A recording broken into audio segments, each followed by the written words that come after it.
दुनिया एक बहुत बड़ा थिएटर है और हम सब इसमें एक्टर्स हैं। ज़्यादातर लोग एक्स्ट्रास का रोल प्ले करते हैं। वो बैकग्राउंड में खड़े रहते हैं, भीड़ बढ़ाते हैं और ताली बजाते हैं जब मेन हीरो जीतता है। ये एक्स्ट्रा सुबह उठते हैं, स्क्रिप्ट फॉलो करते हैं और मर जाते हैं। इनकी लाइफ में कोई ट्विस्ट नहीं होता, कोई क्लाइमैक्स नहीं होता।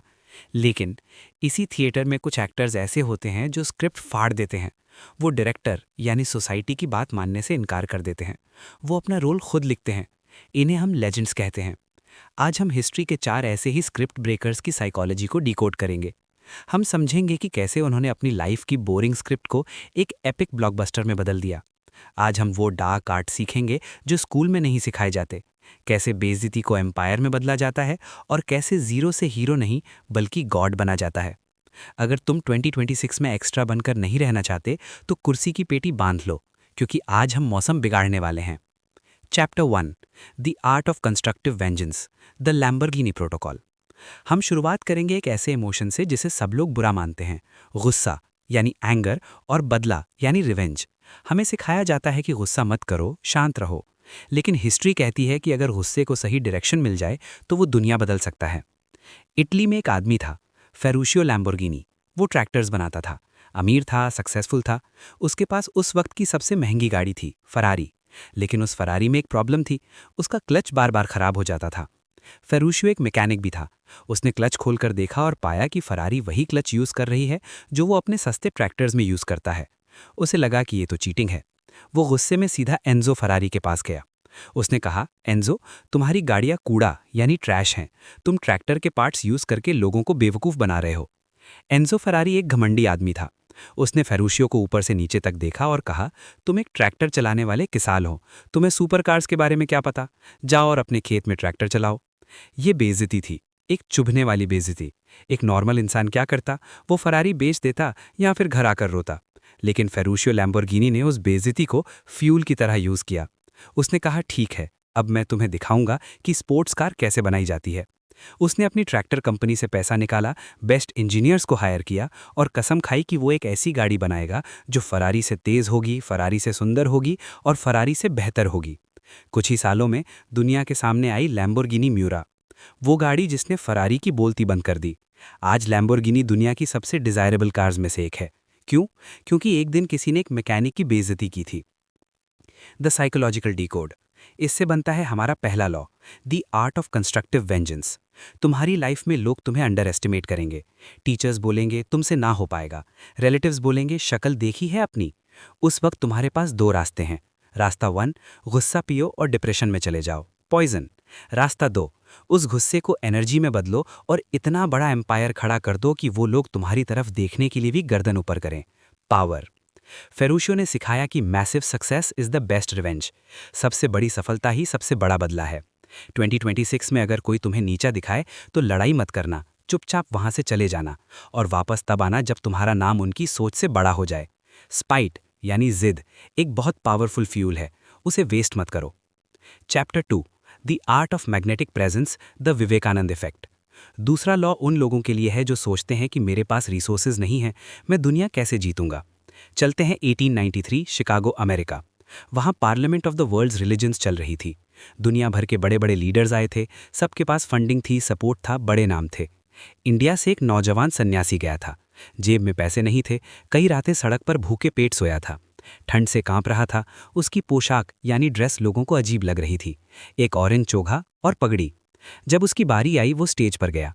हजारों अमेरिकन सामने बैठे थे।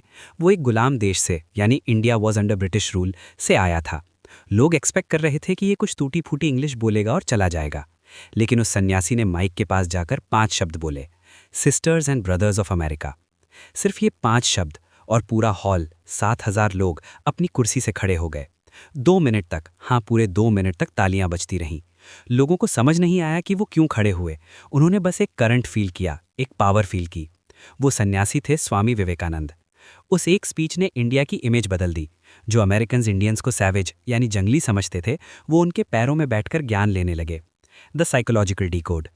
इससे बनता है हमारा दूसरा law, the art of magnetic presence. Vivekananda के पास पैसा नहीं था, पावर नहीं थी, लेकिन उनके पास ओजस यानी स्पिरिचुअल एनर्जी या कॉन्फिडेंस था। हम लोग सोचते हैं कि लोग हमारी डिग्री देखते हैं, हमारे कपड़े देखते हैं। नहीं, लोग तुम्हारी एनर्जी देखते हैं। विवेकानंद कहते थे, believe in your self and the world will be at your feet. खुद पर विश्वास करो और दुनिया तुम्हारे कदमों में होगी। उनका कॉन्फिडेंस नकली नहीं था, वो ब्रह्मचर्य और मेडिटेशन से आया था। अगर तुम्हारे अंदर डर है तो तुम कितने भी महंगे कपड़े पहन लो, लोग तुम्हें रिस्पेक्ट नहीं देंगे। लेकिन अगर तुम्हारे अंदर कन्विक्शन है तो तुम फटे हुए कपड़ों में भी किंग लगोगे। 2026 में स्किल्स सीखने के साथ साथ अपनी सोल पर काम करो, मेडिटेशन करो, अपनी नज़रों में उठो। जब तुम स्टेज पर चढ़ो तो तुम्हारे दिमाग में ये नहीं होना चाहिए कि लोग क्या सोचेंगे। तुम्हारे दिमाग में ये होना चाहिए, मैं यहाँ देने आया हूँ, लेने नहीं। जिस दिन तुम्हारी प्रेजेंस बोलने लगेगी, उस दिन तुम बिना बोले भी दुनिया जीत लोगे। Chapter 3, the art of defying odds, the Spartacus rebellion. तीसरा लॉ उनके लिए है जो सोचते हैं कि सिस्टम बहुत पावरफुल है, मैं अकेला क्या कर सकता हूँ। चलते हैं 73 BC, रोम, दुनिया के सबसे पावरफुल एम्पायर में। उनके पास लाखों सिपाही थे, हथियार थे, और दूसरी तरफ थे गुलाम यानी स्लेव्स। इन गुलामों को जानवरों की तरह रखा जाता था, इन्हें ग्लैडिएटर बनाया जाता था ताकि ये एक दूसरे को मार सकें और अमीर लोग मजा ले सकें। इनमें एक गुलाम था स्पार्टकस। उसके पास कोई आर्मी नहीं थी, कोई पैसा नहीं था, लेकिन उसके पास एक चीज थी जो रोम के पास नहीं थी, आज़ादी की भूख, हंगर फॉर फ्रीडम। स्पार्टकस अपने साथियों से कहा, कब तक हम जानवरों की तरह मरेंगे? अगर मरना ही है तो आज़ाद होकर मरेंगे। उसने 70 गुलामों के साथ बगावत की। उन्होंने किचन के चाकू उठाए और भाग गए। रोम ने सोचा ये कुछ गुलाम हैं, पुलिस भेजकर मरवा देंगे। लेकिन स्पार्टकस ने उस पुलिस को हरा दिया, उनके हथियार छीन लिए। धीरे धीरे हजारों गुलाम उसके साथ जुड़ गए। एक गुलाम ने रोम की बड़ी बड़ी लीजेंड्स को हराना शुरू कर दिया। 2 साल तक स्पार्टकस ने दुनिया के सबसे बड़े एम्पायर की नाक में दम कर दिया। वो हारा जरूर, लेकिन उसने आने वाली जनरेशन को बता दिया कि रोम को भी खून निकलता है। Even a God king can bleed. The psychological decode. इससे बनता है हमारा तीसरा law, the power of the underdog. जब तुम्हारे पास खोने के लिए कुछ नहीं होता, तब तुम सबसे ज्यादा खतरनाक होते हो। रोम डर गया था क्योंकि स्पार्टकस डेथ से नहीं डरता था। तुम्हारी लाइफ में सिस्टम क्या है? शायद वो तुम्हारी गरीबी है, शायद वो सोसाइटी के रूल्स हैं। तुम्हें लगता है तुम कमजोर हो, लेकिन स्पार्टकस सिखाता है कि it is better to die on your feet than to live on your knees. घुटनों पर रेंग कर जीने से बेहतर है पैरों पर खड़े होकर मरना। अगर तुम 2026 में कुछ बड़ा करना चाहते हो तो सिस्टम से डरना बंद करो। रिसोर्सेज मैटर नहीं करते, स्पिरिट मैटर करती है। एक अकेला इंसान जिसके अंदर आग है, वो ठंडे दिमाग वाले हजारों लोगों पर भारी पड़ता है। अपनी कमजोरी यानी गरीबी और लैक ऑफ रिसोर्सेज को अपनी ताकत बनाओ। क्योंकि तुम्हारे पास सेफ्टी नेट नहीं है, इसलिए तुम्हारे पास सिर्फ एक ही ऑप्शन है, जीतना। Chapter 4, the art of extreme risk, the Elon Musk bet. चौथा और आखिरी लॉ, ये आज के जमाने का है। लोग कहते हैं don't put all your eggs in one basket, यानी सारा पैसा एक जगह मत लगाओ, सेफ खेलो। लेकिन इलॉन मस्क ने इस रूल की धज्जियां उड़ा दी। साल था 2008। इलॉन मस्क ने पेपैल बेचकर जो पैसा कमाया था, $180 मिलियन, वो सब खत्म हो चुका था। उन्होंने 2 कंपनियां शुरू की थीं, स्पेस एक्स और टेस्ला। दोनों डूब रही थी। स्पेस एक्स के पहले 3 रॉकेट हवा में फट गए थे, टेस्ला के पास पैसे खत्म थे, इलॉन की पर्सनल लाइफ खत्म थी, डिवोर्स हो रहा था। लोग यानी मीडिया उनका मजाक उड़ा रहे थे। वेबसाइट्स चल रही थी Elon Musk death watch. Elon के पास आखिरी कुछ मिलियन डॉलर्स बचे थे। उनके पास चॉइस थी, या तो वो पैसे बचा लें और जिंदगी भर आराम से रहें, या फिर वो पैसे वापस कंपनीज में लगा दें और सड़क पर आ जाएं। ये था दी अल्टीमेट गैम्बल। इलॉन ने क्या किया? उन्होंने अपना आखिरी डॉलर भी लगा दिया। अगर चौथा रॉकेट फेल होता तो स्पेसएक्स खत्म, टेस्ला खत्म और इलॉन मस्क बैंकरप्ट। टेंशन इतनी थी कि वो नींद में चिल्लाते थे, उनके दांत दर्द करते थे। लेकिन चौथा रॉकेट उड़ गया, फैल्कन 1। नासा ने कॉन्ट्रैक्ट दे दिया, टेस्ला को इन्वेस्टमेंट मिल गई, और आज इलॉन मस्क दुनिया के सबसे अमीर आदमी है। क्यों? क्योंकि उन्होंने वो रिस्क लिया जो कोई और लेने की हिम्मत नहीं करता। The psychological decode. इससे बनता है हमारा चौथा law, the threshold of pain. तुम्हारी सक्सेस इस बात पर डिपेंड करती है कि तुम कितना रिस्क और कितना पेन बर्दाश्त कर सकते हो। हम सब सेफ खेलना चाहते हैं, जॉब भी चलती रहे और बिजनेस भी हो जाए, लेकिन हिस्ट्री कहती है नो रिस्क नो स्टोरी। मैं ये नहीं कह रहा कि तुम जुआ खेलो, मैं ये कह रहा हूं कि अपने सपने पर ऑल इन जाना सीखो। अगर तुम्हें अपने आइडिया पर 100% भरोसा है तो प्लान बी मत रखो।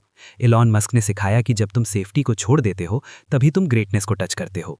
2026 में छोटी मोटी छलांग मत मारो, अगर उड़ना है तो छत से कूदना पड़ेगा। Conclusion, the alchemist's blueprint. तो दोस्तों, आज हमने 4 एलिमेंट्स इकट्ठे किए हैं। फेरुशियो लैम्बोर्गिनी से हमने ली फायर यानी आग, बेजेते को फ्यूल बनाओ।